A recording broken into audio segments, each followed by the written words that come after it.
اگر کسی انتقال کر جانے والی خاتون کا سونا 4 سال تک تقسیم نہ ہوا ہو تو ان برسوں کی زکوٰۃ کا شرعی حکم کیا ہوگا؟ ہاں جی، یہ بڑا اہم مسئلہ آپ نے پوچھا ہے۔ یہ آج کل جو نا ہمارے میراث میں بڑے گھپلے ہو رہے ہیں، یوں کہہ لیں۔ اور بہت سے مفتیان کرام سے بھی جب پوچھا جاتا ہے کہ میراث کو تقسیم فوراً کر دینا چاہیے کیا نہیں، ہے نا، آپس کی رضامندی سے ایک ساتھ رہنے دیں تو چلے گا کہ نہیں، تو مفتیان کرام بھی جواب دیتے ہیں ہاں ہاں بالکل کوئی بات نہیں، اگر سب کی رضامندی ہے تو ٹھیک۔ لیکن بات یہ ہوتی ہے کہ وہ تو صرف جواب حاصل کرنے کے لیے رضامندی ایک بندے نے حاصل کر لی، جتنوں کے حق ہیں وہ سب راضی ہوتے نہیں ہیں۔ لیکن چونکہ چھوٹے ہیں، بڑوں کے سامنے بول نہیں سکتے تو بیچارے خاموش رہتے ہیں، تو یہ رضامندی نہ ہوتے ہوئے بھی رضامندی مان لی جاتی ہے ایسے لوگوں کی۔ اچھا، دوسرا یہ کہ جیسے ہی انتقال ہو اس کے بعد میراث تقسیم ہو جانی چاہیے۔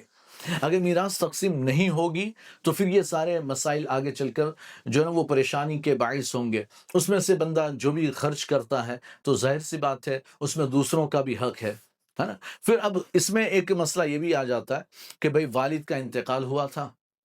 ایک لڑکا یہ چاہتا ہے کہ میں دھوم دھام سے ان کا تیجا یا دسواں کروں، اور ایک لڑکا چاہتا ہے کہ مجھے بہت زیادہ دھوم دھام نہیں کرنی ہے، صرف ایصال ثواب کرنا ہے۔ ایک لڑکا اس میں 50,000 خرچ کرنا چاہتا ہے، اور دوسرا چاہتا ہے کہ بھئی 500,000 ہی میں ختم ہو جائے، بس ہمارے گھر میں فاتحہ دے دیں، ایصال ثواب ہو جائے، یا گھر کے لوگوں کو بلا کر 5-10 ہزار میں نپٹا دیا جائے۔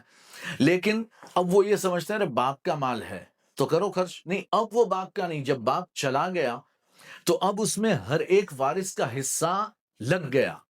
تو اب اسے خرچ کرنے سے پہلے اجازت کی ضرورت ہوگی۔ اب اسے ویسے ہی خرچ نہیں کیا جا سکتا، یہ خرچ کرنا حرام ہوگا۔ اب ہر ایک کے، اس کے لیے سب سے بہتر طریقہ یہ ہے کہ ہر ایک کو دے دو، پھر وہ اپنی رضامندی سے اگر دینا چاہے تو دے، کسی کے ساتھ کوئی زبردستی نہیں۔ آپ اسے تانا ماریں کہ تیرے باپ کے ایصال ثواب کے لیے بھی تو نہیں دے سکتا، تو یہ تانا مارنا ہی جائز نہیں ہے، یہ خود گنہگار ہوگا تانا مارنے والا، اس لیے کہ اس مال میں سے ایصال ثواب کے لیے خرچ کرنا یہ کوئی فرض و واجب نہیں ہے، یہ تو بس دل کی بات ہے۔ تو ایک بندہ ریاکاری کے لیے 50,000 خرچ کرنا چاہتا ہے، اور ایک بندہ چاہتا ہے کہ میں 5-10 ہزار ہی میں